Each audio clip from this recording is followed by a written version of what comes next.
Hi, I'm Bob, And I'm Sherry. and this is Mostly Politics with Bob and Sherry. And today we have the pleasure to interview Kathy Barnette, which is highly anticipated interview.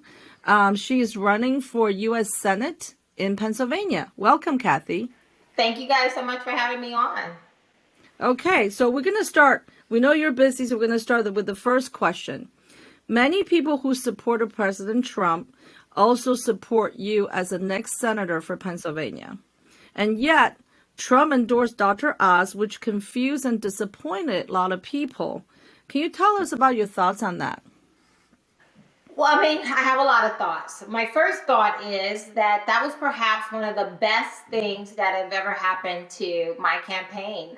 Honestly, there's no other way to look at it. Look at what happened. Oz gets the endorsement, and I get all the benefit or the overwhelming benefit in the polls. Prior to the Trump endorsement of Oz, I don't know, there's so many different polls that had been taken, and almost consistently in each poll, you saw 41 to 51% of our electorate in the Republican Party were undecided. All of a sudden, the endorsement comes out, and now, like I often say, a high name ID works both ways. Mehmet Oz name ID is so high that everyone knows he's not a conservative. And so immediately they're like, no. And they started looking for a conservative Republican. The overwhelming majority of our base want a conservative Republican. And that forced people who were on the sidelines to jump in with both feet and to start actively looking, and they came to me. So in all honesty and transparency, Trump's endorsement of Oz is perhaps one of the best things that ever happened to our campaign, only because it forced our people within the Republican Party to get busy trying to figure out who they were going to support in this race and not wait until a couple of weeks before the election. So that was good. But also we have to remember is that, the Democrat Party is the party of bobbleheads, right? Whatever Nancy Pelosi and Chuck Schumer tell them to do, they all just walk around saying, okay. That is not our party. I know the left likes to try to paint us as a cult, but we are not. These values, the MAGA values, these have always been our values. If you remember, it was President Trump who aligned his values with our values. We never aligned our values with President Trump values. In 2016, there were, 16 different candidates, and President Trump became number one because he started speaking our values. Our values were we want a strong economy. We detested seeing Obama going around the world apologizing. We wanted someone who knew America is the greatest country that has ever existed, and someone who would be unapologetic about it. We wanted a secure border. So those are our values, and President Trump, he aligned his values with our values. And so as a result, we supported him. And again, he's the best president I've ever had in my lifetime. His policies are far superior than the policies of the present administration. But President Trump is not Jesus, so he gets to be wrong. And on that endorsement, he's wrong. And the people recognize it. This is our one opportunity to get someone who actually understands what it means to be an American, who loves this country, understand our values. That is what I'm offering. People see it, and they're coming to our side of the campaign. I'm very excited for that. Kathy, last night during the debate, one of your answers, you said that your presence in the Senate immediately neutralizes a large portion of the Democrat talking points. But then they cut you off. Can you finish that thought and explain what you mean by neutralizing their talking points? Yeah. When I walk into a room, my very presence neutralizes more than half of Democrats' talking points. Let's not pretend we don't know who the Democrat Party is, and let's not pretend that we don't know what they're going to be talking about. They can't run. What are they going to run on in the general election of 2022? They can't run on inflation. They can't run on the open borders. They can't run on how they stuck COVID-19 positive patients into nursing homes and just killed so many of our more mature citizens in this nation. They can't run on that. So what are they going to run on? They can't run on what they've done to the energy industry. They've crippled it. They can't run on, what's going on in Ukraine. So what exactly are these people going to run on, except for the color of my skin, and except for saying that America is systemically racist? I am predicting. I'm hoping it doesn't happen. But given the history of Democrats, I am predicting right after the primary, we're going to see Black Lives Matter and Antifa break out like a bad case of herpes. They're going to be everywhere. And they're going to, because what else are they going to run on? It is effective for them. We saw what happened in 2020. They used the color of my skin to try to cripple this nation. And it is effective, and we cannot say that it's not. So now I walk into a room.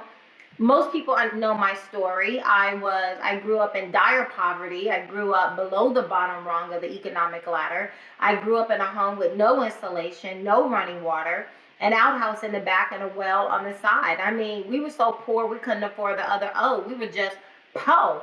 But when you're a child and you're loved, you don't know how dire your situation is, but it certainly was that. So when Democrats come up, if my presence neutralizes more than half of their talking points, and they can't talk to me about being Black, I'm going to win that. They can't talk to me about being poor because I didn't learn about poverty by reading about it in a book. I understand exactly what that is, and I understand exactly what I did to claw my way from underneath that rock. So now when I walk into the room, the general things they usually throw up at Republicans to shut us up, now they're going to actually have to talk about the substance. And on the substance, they suck.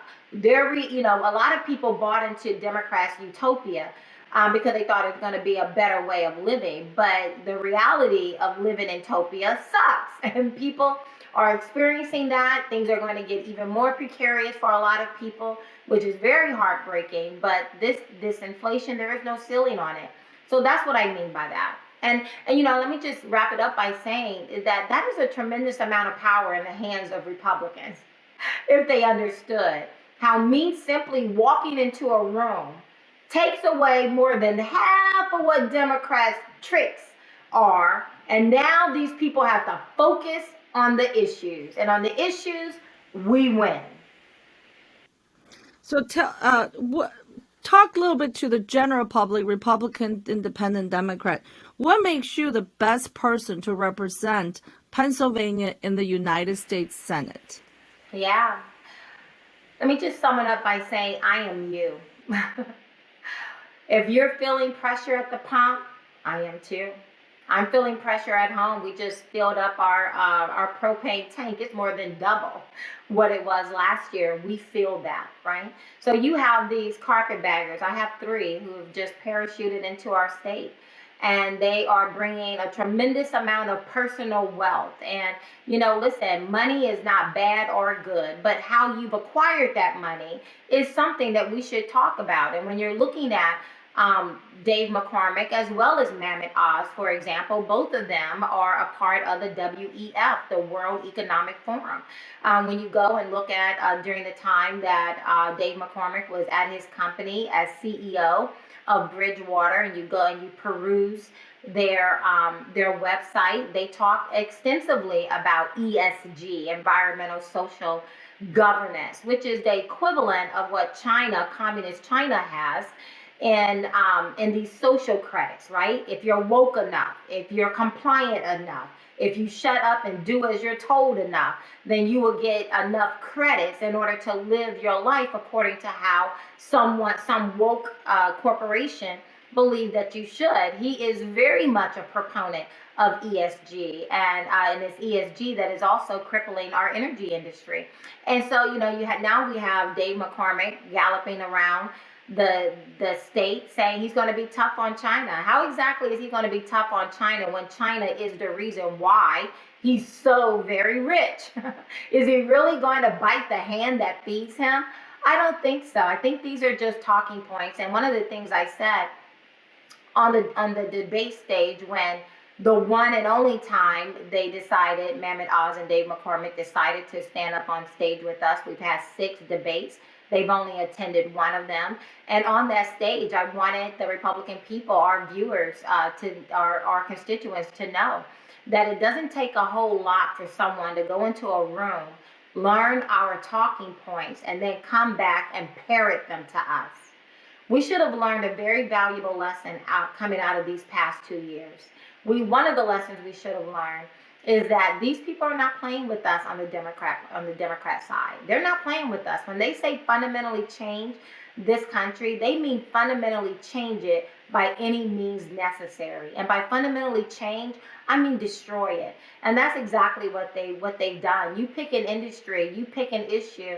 These people are coming at the very fabric of what it means to be a sovereign nation. They're coming at the very fabric of what it means to be a republic, and they're not playing with us. And so we need to make sure that we don't simply throw away our one shot to get a voice that represents us, a voice that will speak up for us, a voice that will fight for us. We need that. If any time we needed that, we need that now. And if we've ever learned how much we need to be very careful about what people are saying to us and how they've actually lived their lives prior to when they decided to run this office, now's the time to understand that. Have you always been staunchly conservative, or, have you been moderate when you were younger? I mean, can you talk about your journey through conservatism? Yeah.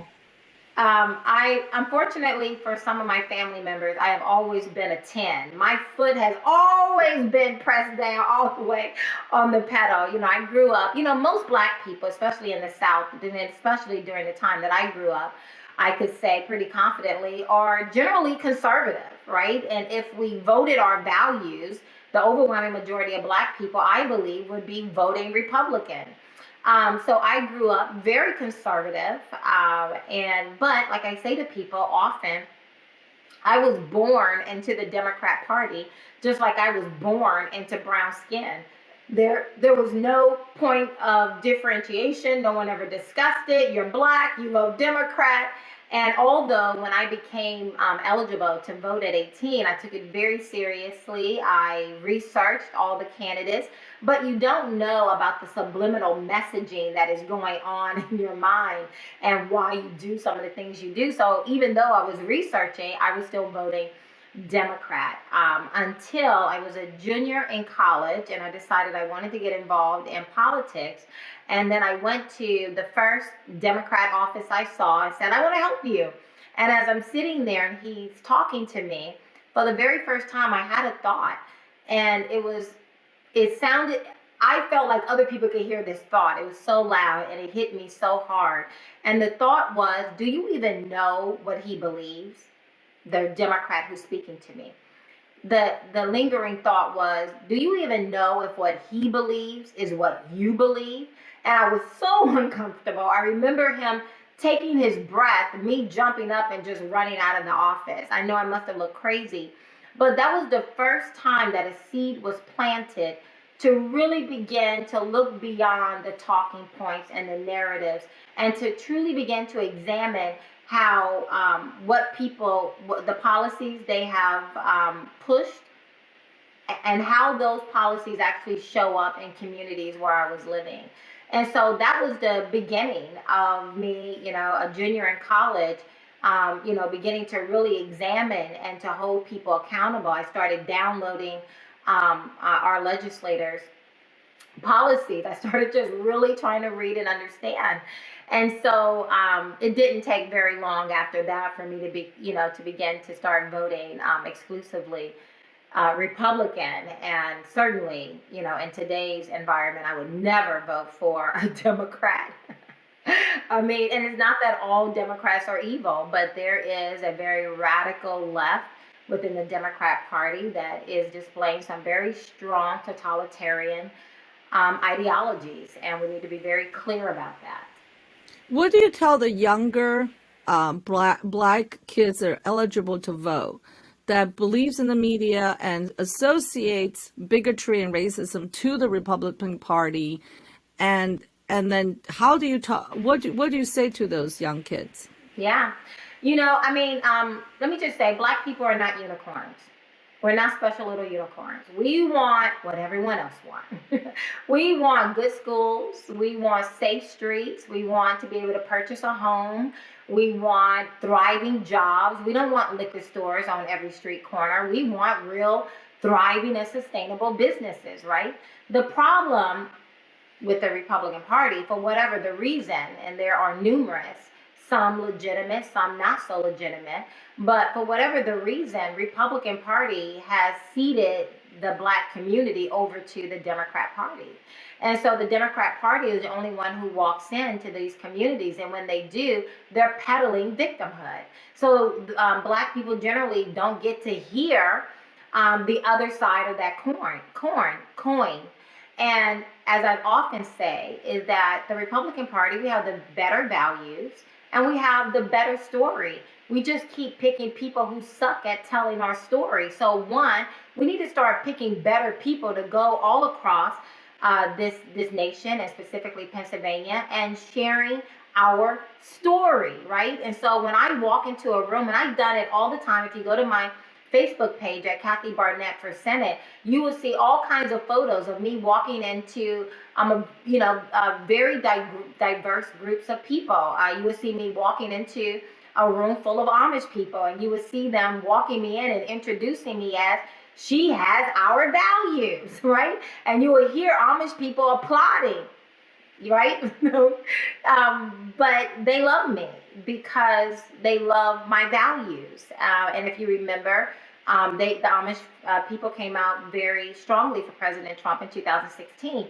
But then you'll also see me, up in Scranton. I'll never forget it. My team brought in a room full of Black men, young to more mature in age Black men. And I had about an hour and a half between meetings. I ran in. I spoke to them for about 30 minutes.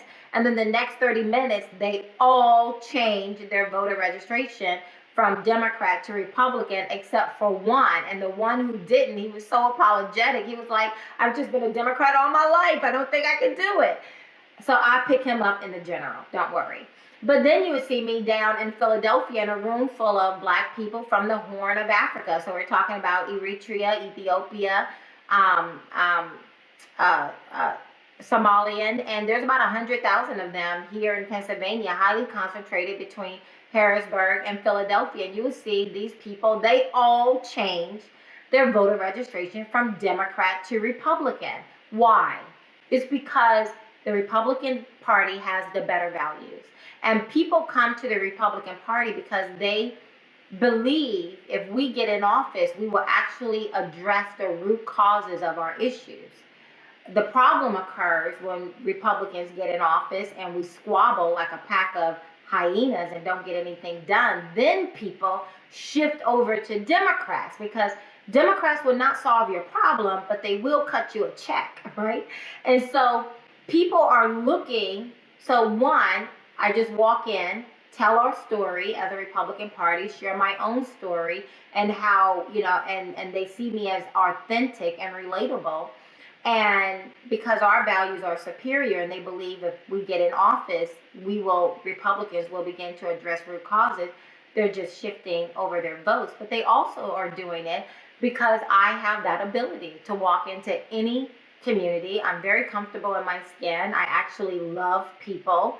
I want to see everyone do well. I don't care who you are. I don't care what your background is. I don't care what your color is. I don't care what your orientation is. If you are an American, first and foremost, I want you to do well. I want to see all of us do well. I want to see us create an economy where people like myself who grew up underneath a rock, people who come into this nation legally, we have the ability to be able to create a different story for ourselves. I want to create an economy where the middle class is not squeezed all the time. And I want to create an economy where businesses want to invest in this country. How do you feel about Biden's handling of the southern border, and what would you do differently?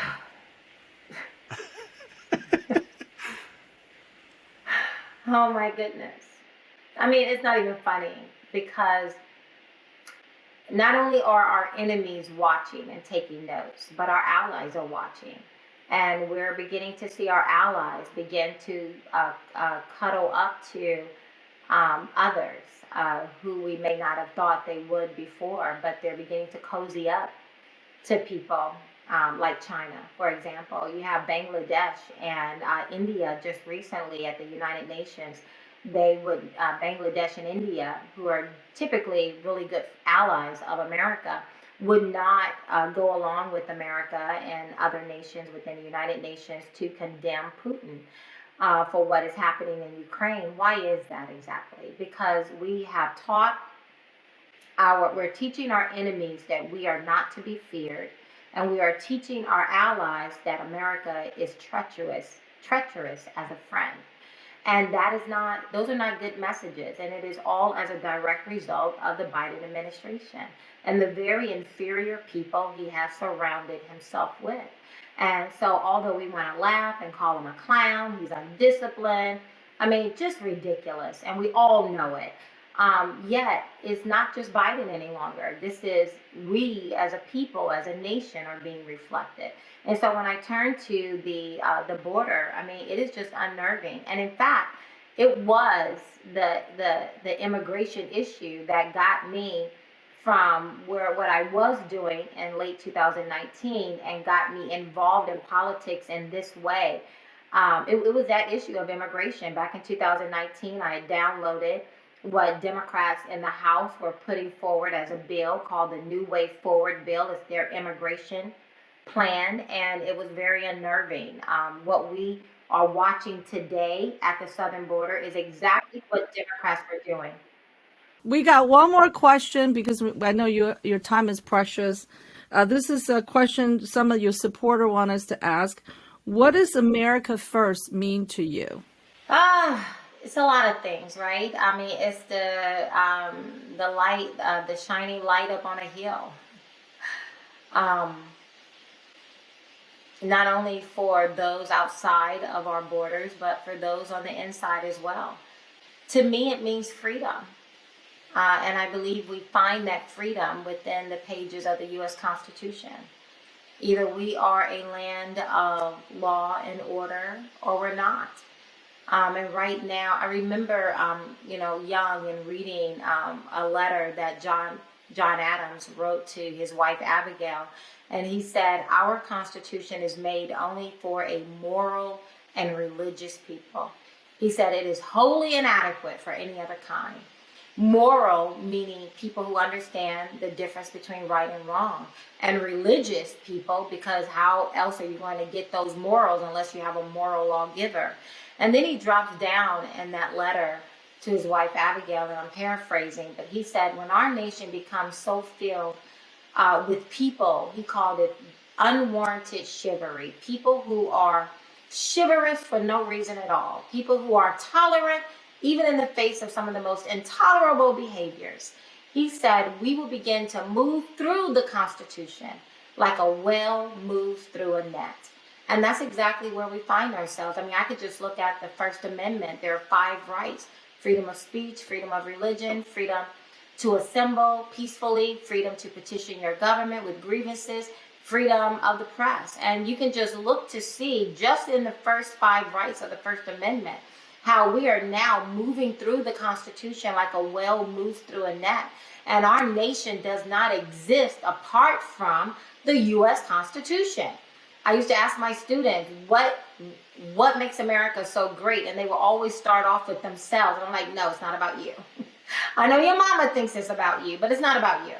It's about the U.S. Constitution. So for me, America First, America doesn't exist apart from the U.S. Constitution. And freedom is only found within the U.S. Constitution. I mean, it is given to us by a creator, and yet our founding fathers had the wherewithal to recognize that a government that doesn't understand its limits will begin to encroach on those freedoms, and that's exactly where we find ourselves today. Kathy, very last thing. How do you incorporate your faith into your daily, activities and your political positions? Yeah, well, daily activity, political position, two different things, slightly. But daily activity, I wake up and before I look at Twitter or Facebook, I do a devotion. Which is so tempting because when you wake up, you want to grab your phone and like, who's saying what about me? And start post. Send out this tweet. Let's do this tweet. But I have, trying to make it a habit, a way of being, a way of living that I am a Christian. And I'm so very grateful. I gave my life to the Lord when I was 19 years old, and Jesus has been a friend, more than a friend. He has been so awesome. And I've been saved since 19, but I don't think I've ever walked so closely with him than how I am today. I am running what some would consider just against impossible odds. And yet, because of the one I serve and the one that I have, that I trust, I know that nothing is impossible. And that is the reason why my race is in a 3-way statistical tie for first place. Did y'all know that? Did y'all know that? Yeah. Yeah. I First assumed it. place. I didn't know it was Yes. all right. We are in a statistical 3-way tie for first place. Who would have ever thought that? Now, I thought it. That's why I'm doing it. But, most of the naysayers would have never thought that. We have people who are spending well over $60 million. Yeah. I've spent less than $2 million. Talk about a David and Goliath situation. And yet, How do you do that? the people, How do you overcome you that? guys, that's how we're doing it. It's grassroots. I knew it. I felt it. I believed it. When my family and I, because this is a whole family situation right now, commitment. When I stepped outside my front door saying, I'm not going to leave any rock unturned. I'm going to cast everything that I know and have into this race. I'm not going to reserve anything because I earnestly believe this is it for us. I believe this election is going to be so defining for our nation. And I believe that if Pennsylvanians knew they had a better option, they would have the good sense to jump on board with both feet. And that is what we're watching. President Trump endorses Mehmet Oz. I shoot up in the polls 8 points. Now I am in a statistical 3-way tie for first place. If you ever had a chance to actually get a fighter in office, someone who will listen to you, someone who will work day and night, look at what I've been doing. Even now, we are traveling over 1,500 miles every single week. And we are doing it because, like I said, I decided I will leave no rock unturned. I will reserve nothing for myself. I will put it all out there on the line, believing that you guys would not leave me hanging. And that's exactly what we are experiencing. We're now 19 days away from perhaps one of the biggest decisions in our lives. And I'm feeling very hopeful. I'm feeling very excited. And we will see. But I am you. This campaign has always been about you. And it is you who are driving this campaign. Your money, I can't write $5 million, $20 million checks to myself. It is you guys going to my website at barnetteforsenate.com and donating. If you want better, you got to do better. And I need your help. 19 more days. I have a lot of billboards to buy. I have a lot of doors to knock on. I have a lot of phone banking to do. I have TV ads I have to purchase. Go to my website, barnetteforsenate.com. You can donate there. You can sign up to volunteer to door knock in your community or to sit in your home and do phone banking. Every last one of us have to do more. So thank you so much for what you have done. Now, let's get busy. Okay, when you Thank win you your so primary, come back. Absolutely. When I won my primary, I love That's how you right. said When that. you win your primary, come We're back. throwing a party. We're throwing a party.